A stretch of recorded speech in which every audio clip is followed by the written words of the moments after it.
Kita jawab pertanyaan. Seringkali teman yang berbeda agama mengucapkan selamat ketika Idul Fitri. Bagaimana sikap kita untuk membalas hal seperti ini agar tidak dicap sebagai kelompok yang sempit dan fanatik buta? Sampaikan ke dia, brother, kau saudaraku satu bangsa dan setanah air.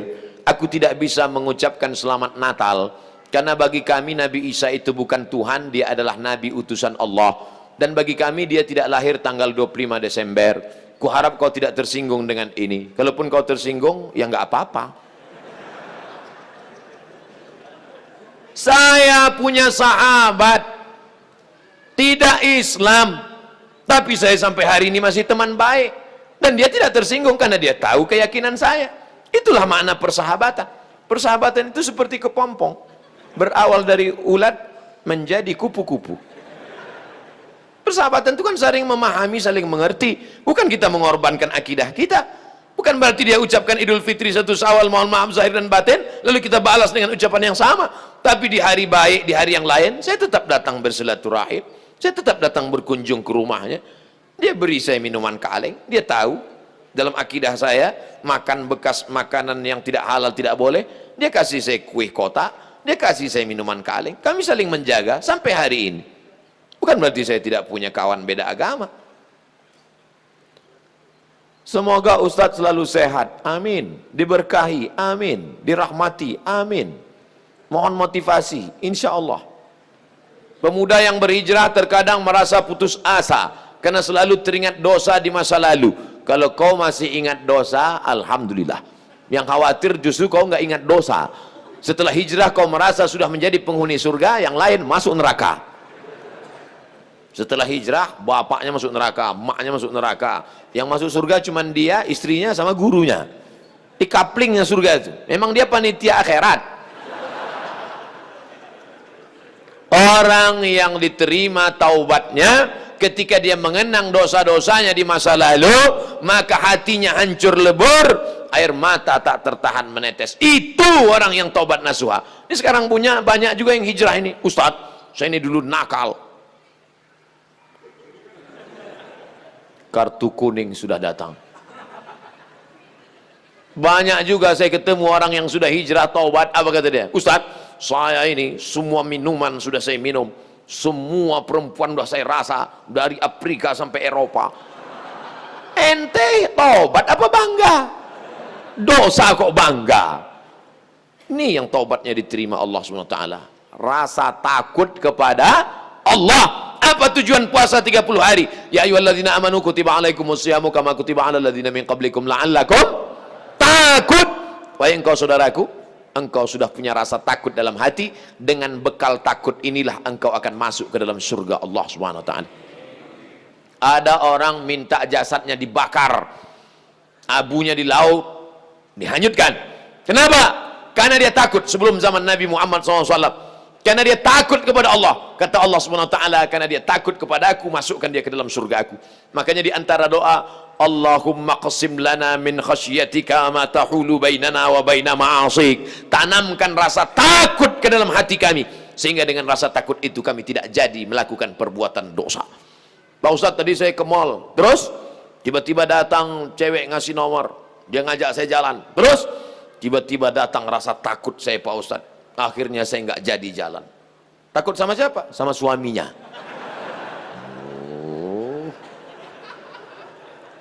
Untuk masyarakat Indonesia yang beragam, bagaimana model bertetangga yang diajarkan Islam dalam menghadapi perbedaan keyakinan dan latar belakang etnis?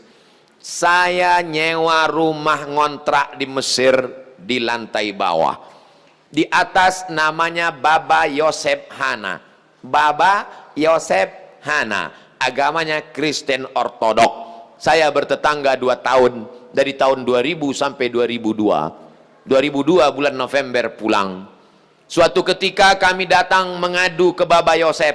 Baba Yosef, kami tidak sanggup lagi bayar uang sewa rumah. Karena Baba Yosef mengatakan sewa rumah mesti saya naikkan. Karena saya kena kanker. Saratan bahasa Arabnya, saya kena kanker nak. Maka sewa rumah mau kami naikkan. Kalau Baba Yosef menaikkan sewa rumah, apa boleh buat? Kami pindah dari rumah ini, Baba Yosef. Kenapa? karena kami juga lebih dahsyat kanker kantong kering. Tahun 98, 99, 2000 krisis moneter. Apa kata Bapak Yosef? Kalian jangan pindah, tetaplah di rumah ini. Setiap acara Pak Dubes datang, Bapak Yosef kami undang makan bersama, dan dia juga tetap baik dengan kami. Kami tahu kami berbeda, maka mengucapkan tidak assalamualaikum, tapi kalau ketemu sabahal khair, selamat pagi, sabahan nur, selamat siang, masa al khair, selamat petang, selamat malam. Kami saling menjaga. Apakah karena berbeda lalu kemudian kami berkumpul bersama? Ini tuan rumah beda agama, mari kita siapkan pisau dapur, kita bunuh dia malam-malam. Wala ana abidum ma'abattum wala antum abiduna ma'abud lakum dinukum waliyadin. Kami tetap bisa bekerja sama. Di Indonesia, tetangga dekat rumah saya non muslim, kami bertetangga, tidak pernah konflik sampai hari ini. Mereka saya khawatir yang ribut-ribut di internet ini yang nggak bertetangga malah ribut. Manusia gagal paham. Kalau ada orang gagal paham, kita kasih paham, insya Allah dia paham. Yang jadi masalah ini, ada orang-orang yang cari makannya dari gagal paham. Kalau nggak gagal paham, nggak makan. Bahaya ini manusia. Mesti dibina. Kalau tidak bisa dibina, dibinasakan. Ustadz, ibu saya meninggal seminggu yang lalu. Ibu saya meninggal hari Jumat ini 11 Rajab setahun yang lalu. Sampai hari ini belum hilang sakitnya. Apalagi kalau seminggu yang lalu. Saya mohon doanya agar ibu saya ditempatkan di tempat terbaik di sisi Allah. Nanti di akhir majelis, bukan hanya ibu engkau saudaraku, ibu kita semua. Dulu, makin berjalan hari itu makin lama dia makin berkurang. Di antara yang menenangkan hati ini adalah banyak-banyak berkirim doa. Habis setiap solat, Allah maghfirlaha warhamha wa'afiha wa'afu anha. Kalau kau sanggup baca sekhatam Quran, bacakan sekhatam. Tak sanggup sekhatam, baca Yasin. Tak sanggup Yasin, baca Fatihah. Fatihah tak juga sanggup, parah kali. Habis itu pula kalau kau ada duit gaji sedekah, belikan beras 10 kilo, sarden, ikan, kumpul, masukkan ke kresek, serahkan ke anak yatim. Sebutkan, ni anak yatim tolong doakan almarhumah ibu saya. Di mana dulu tempat dia sholat, kau buka sajadah sholat kau di situ, menenangkan hati. Wasta'inu bis sabri wassalah. Mintalah tolong kepada Allah dengan sabar dan sholat. Saya tahu, man lam yadhuq lam ya'rif man lam yadhuq. Orang yang tak meninggal ibunya tak dapat dia merasakan bagaimana sakitnya kehilangan. Oleh sebab itu maka yang masih ada ibunya, pulang dari sini, kau belikan makanan kesukaannya, datang ke rumahnya, cium tangannya, suapkan makanan, peluk dia, cium keningnya, senangkan hatinya. Hanya itu yang dapat membuat kau bahagia. Kalau kau ingin rezekimu seperti rezeki raja-raja, perlakukan ayah ibumu seperti raja. Insya Allah semua kesulitan hidupmu akan diberikan Allah kelapangan, insya Allah. Amin ya rabbal alamin. Sebelumnya mohon maaf Ustadz, pertanyaan ini keluar dari materi hari ini. Belakangan ini saya lihat banyak perkumpulan orang-orang atau komunitas mengaku Islam modern atau Islam yang bersatu dengan budaya. Bagaimana cara kita memandangnya agar kita tidak disebut musyrik dan diterima di kalangan masyarakat sebagai pecinta budaya daerah? Ini pertanyaannya umum. Kalau mau nanya ke saya masalah hukum fikih, sebutkan secara spesifik satu contoh kasus. Karena kalau cerita masalah budaya, maka saya pencinta budaya. Peci ini agama atau budaya? Budaya. Mana ada hadis Nabi, sahabat, tabi'in, Imam Syafi'i pakai peci? Ini budaya. Saya pakai budaya ini sekarang. Maka kemana-mana saya mau menunjukkan budaya. Ketika di Maroko pun waktu sidang S3 saya pakai. Saya mau menunjukkan saya orang Indonesia. Saya pakai batik. Batik itu budaya? Budaya. Apakah salah saya pakai peci dan batik? Tidak. Ada juga orang mengatakan jangan pakai batik gambar burung, nggak boleh dibawa sholat. Kenapa? Karena dalam burung itu ada tai. Gimana ceritanya? Saya yang bodoh apa dia yang pintar? Selama budaya itu tidak mengandung unsur kemusyrikan, merusak akidah, maka ada syarat dan ketentuan berlaku. Wala ana abidum ma'abattum wala antum abiduna ma'abud lakum dinukum waliyadin. Karpet ini agama atau budaya? Budaya. Karpet ini budaya. Masjid Nabawi yang asli nggak ada karpetnya. Ini berapa kali budaya. Ini lagi membuat bunga-bunganya. Ini budaya semua nih, bunganya mati lagi. Oleh sebab itu maka bahkan masjid kita pun banyak budaya. Ini bangunan melengkung di tengah, tiang melengkung di tengah disebut dengan kubah. Kubah itu budaya dari Bizantium, Romawi. Makanya bangunan-bangunan Romawi, coba tengok gereja-gereja ortodok di Moskow pakai kubah. Orang yang tidak ngerti dia tengok, loh kok ada masjid di Moskow? Padahal itu katedral. Bangunan itu adalah budaya Eropa, budaya Bizantium, budaya Romawi kuno, diambil. Maka tidak jadi masalah karena tidak terkait dengan akidah. Begitu juga dengan tiang menara masjid. Itu bukan agama, itu budaya. Karena dulu di Mesir ada namanya tiang tinggi tempat api di tepi laut, supaya para nelayan kalau tengah malam jangan sampai kapalnya nabrak ke pantai. Maka disebutlah tempat itu mercusuar, sehingga di tengah malam dia ngelihat. Waktu itu belum ada GPRS. Maka dia lihat, oh kita udah dekat di tepi pantai, maka layar mesti diarahkan ke melawan angin supaya kapal tidak laju, supaya tidak kencang. Lalu kemudian ketika orang Islam melihat ada menara tinggi, apinya dibuang, muazzinnya naik ke atas. Allahu Akbar, Allahu Akbar. Sekarang muazzinnya di bawah, mikrofonnya ke atas, sound systemnya di atas. Sekarang nggak ada lagi kabel, wireless. Ini semuanya budaya. Selama budaya itu tidak merusak akidah, maka boleh. Yang nggak boleh itu budaya celana pendek. Kenapa? Karena melanggar syariat Islam. Nampak pangkal paha dan lutut, tidak sah salat. Selama budaya tidak melanggar akidah, maka dia boleh dilaksanakan. Budaya itu apa Pak Ustaz? Hasil cipta karya karsa manusia yang tidak ada wahyu di dalamnya. Pak Ustadz, saya mau tanya kenapa hati saya selalu gelisah, padahal saya sudah perbanyak istighfar. Tolong masukannya. Semoga Pak Ustadz selalu dilindungi Allah Subhanahu wa Ta'ala. Di mana letak gelisah itu? Di dada sebelah kiri. Nama tempatnya jantung. Tapi ada yang bilang hati Pak Ustadz. Kombinasikan aja dua, jantung hatiku. Berdegup dan berdetak di sebelah kiri. Coba rasakan. Bagi yang tak merasakan, lapor ke panitia. Kain kapan sudah siap? Makanya kadang kita bangun tidur nggak ada angin, nggak ada hujan, risau, suntuk di dalam. Tapi begitu kita ambil wudhu, sholat, terasa dia seperti kopi yang habis diaduk, tiba-tiba bening. Ala bidzikrillahi tatmainnul qulub. Dengan banyak berzikir mengingat Allah, maka hati akan menjadi tenang. Ya muqallibal qulub, wahai engkau yang membolak-balikkan hati, tsabbit qalbi, kokohkan hatiku, ala dinik wa ala ta'atik. Apakah materi bisa menenangkan hati? Tidak. Materi hanya bisa menenangkan materi. Materi lambung. Lambung hanya bisa ditenangkan dengan materi. Apa dia? Nasi uduk, ayam penyet, ayam pop, ayam mati. Tapi non materi hanya bisa ditenangkan dengan agama. Makanya orang-orang ateis yang tidak beragama, hidupnya sempit, kata Allah ka'annama yas'adu fis sama, seperti terbang. Kita kalau naik pesawat, terbang, take off, itu dada terasa sempit. Begitulah orang yang tidak berserah diri kepada Allah, sempit. Akhirnya mereka mencari ketenangan kemana? Sabu-sabu, pil anjing gila, sakau, penjara, kalau ketangkap BNN, mati.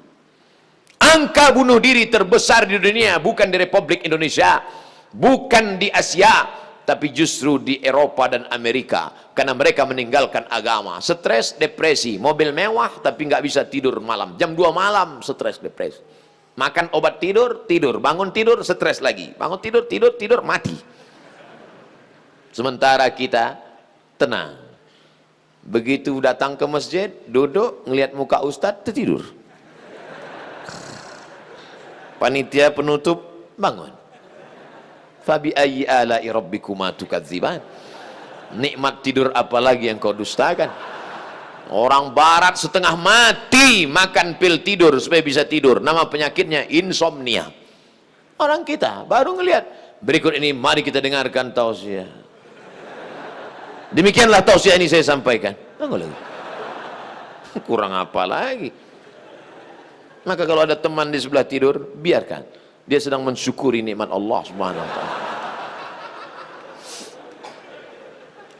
Jadi Pak Ustadz jawabannya, perbanyak zikir. Siapa yang bersolawat 1 kali 1 hari 1000 kali, maka sebelum mati dia melihat tempatnya dalam surga. Siapa yang meriwayatkan itu? Ditulis oleh Syekh Ali Jum'ah, Mufti Mesir. Diriwayatkannya dari beberapa riwayat kitab-kitab sahih. Jadi kau berapa kali istighfarnya? Coba amalkan ini. 1 kali 1000 kali.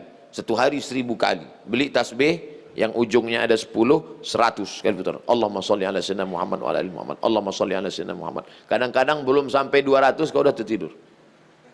Bangun lagi, sambung lagi. Allahumma sholli ala. Malu bawa tasbih, pakai tasbih digital yang pencet itu. Allahumma sholli ala Muhammad. Allahumma sholli ala. Tapi pelan-pelan. Kadang ada yang pakai tasbih itu. Macam makan bakwan kepanasan. Bagaimana hukumnya mengambil uang suami tanpa persetujuan suami untuk ditabungkan demi kepentingan rumah tangga? Ini namanya gerakan ibu-ibu kreatif. Ketika Nabi Muhammad SAW sedang duduk di atas bukit Sofa pada tahun 8 Hijrah, rekonsiliasi kota Makkah, Nabi pulang ke kota Makkah. Maka ketika Nabi sedang duduk, datang seorang perempuan. Nama perempuan itu Hindun. Dia tutup wajahnya karena dia malu kepada Nabi. Hindunlah dulu yang mengunyah jantung Hamzah karena dendam kesuma. Lalu Hindun berkata, suamiku inna Aba Sufyan rajulun syahih.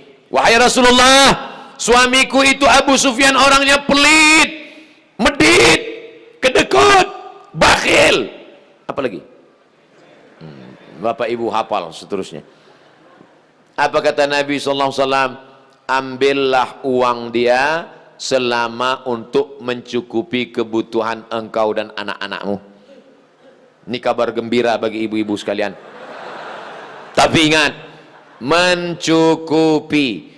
Nah, standar di Bandung saya tidak tahu berapa keperluan, karena beda harga makanan di Bandung dengan di Riau. Kalau di Bandung ini standarnya 3 juta, tiba-tiba si bapak cuman ngasih 1 juta, ibu boleh ambil 2 juta lagi. Sambutan yang luar biasa. Mana dalilnya?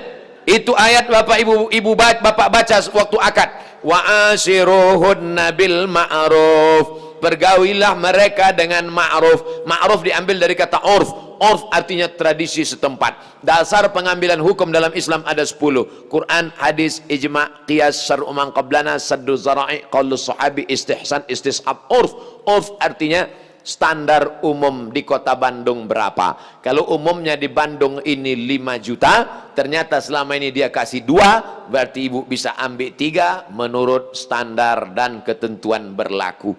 Tapi lebih dari ini tanggung dosanya, saya nggak ikut-ikutan. Saya nggak mau nanti terhalang masuk surga gara-gara ini. Abdul Somad masuk Jannatul Firdaus. Begitu udah mau masuk, datang bapak-bapak dari Bandung nuntut. Wah, saya nggak mau gara-gara ini. Di lingkungan tempat tinggal ada anak yatim. Kita insya Allah bersedekah.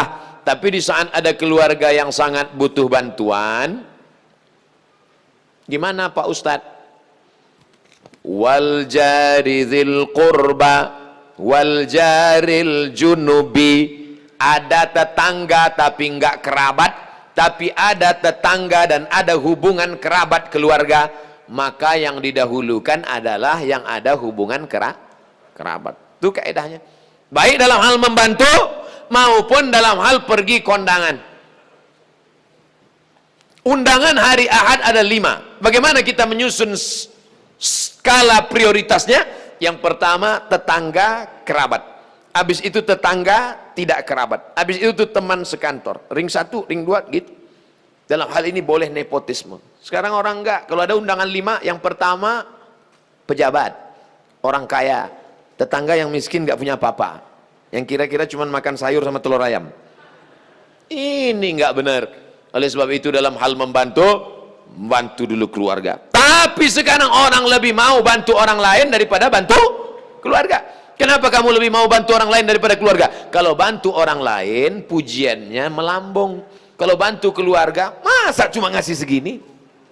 Oleh sebab itu maka setiap keluarga membantu keluarganya skala prioritas, tapi setelah itu tetap membantu fakir miskin, anak yatim. Ara'aitalladzi yukadzibu biddin? Tahukah kamu siapa itu orang yang mendustakan agama? Orang yang mendustakan agama bukan orang sekuler liberal. Orang mendustakan agama adalah fadzalikal ladzi yad'ul yatim, menyanyiakan anak yatim, wala yahuddu ala ta'amil miskin, membiarkan fakir miskin. Fawailul lil musallin, lalai dalam salat, alladzina hum an salatihim sahun alladzina hum yuraun, riya, wa yamna'unal ma'un, melarang orang berbuat baik, tolong menolong. 5 ini mudah-mudahan kita tidak termasuk dalam pendusta agama. Ustadz, tolong doakan muslim saudara kita di India. Itulah senjata kita terakhir. Kalau ada lembaga-lembaga yang terpercaya memberikan dana, maka kirimkan dana untuk membantu rumah mereka yang yang terbakar, saudara mereka yang terkapar, rumah mereka yang hancur, sumur bor, sekolah anak-anak pengungsi. Dulu Suriah, Palestina, Bosnia Herzegovina, Uighur, Rohingya. Coba perhatikan. Palestina, Bosnia Herzegovina dibantai oleh Slobodan Milosevic, Ali Izzet Begovic, ambis presidennya. Matang Uighur, datang Rohingya, sekarang India. Walaupun berbeda-beda tempat, tapi substansi maknanya sama. Mengapa mereka disiksa? Pertama, karena mereka lahir dalam keadaan la ilaha illallah Muhammadur Rasulullah. Yang kedua, karena mereka minoritas. Di mana-mana kalau kita minoritas, habis kita dibantai.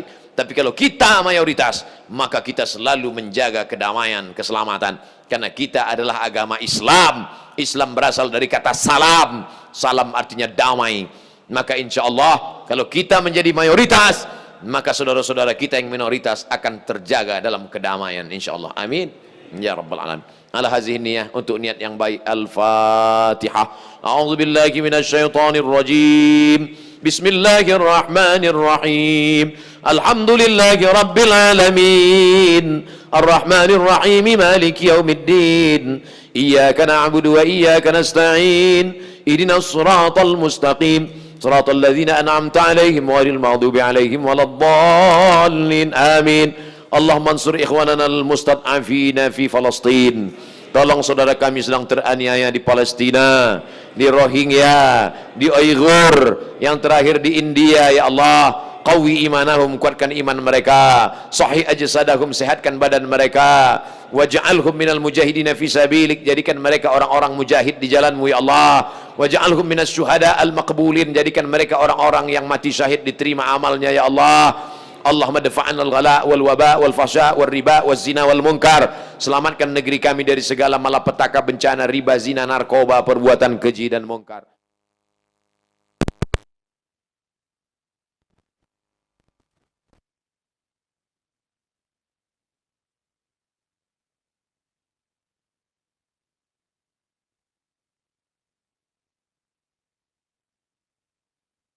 Majlis ini pulang dalam keadaan diampunkan silap salah dosanya. Allahumma ja'alna banana wa banatina min hafazil Qur'an wal hafizat. Jadikan anak-anak kami menjadi para penghafal Al-Qur'an. Minal mujahidina fi sabilik bi amwalihim wa anfusihim. Mereka menjadi pejuang menolong agamamu dengan harta dan nyawa mereka ya Allah. Allahumma ja'al akhir kalamina inda tiai ajalina. Jadikan akhir kalam kami ketika ajal kami tiba, saat malaikat maut mencabut nyawa. Ketika itu keluar dari mulut kami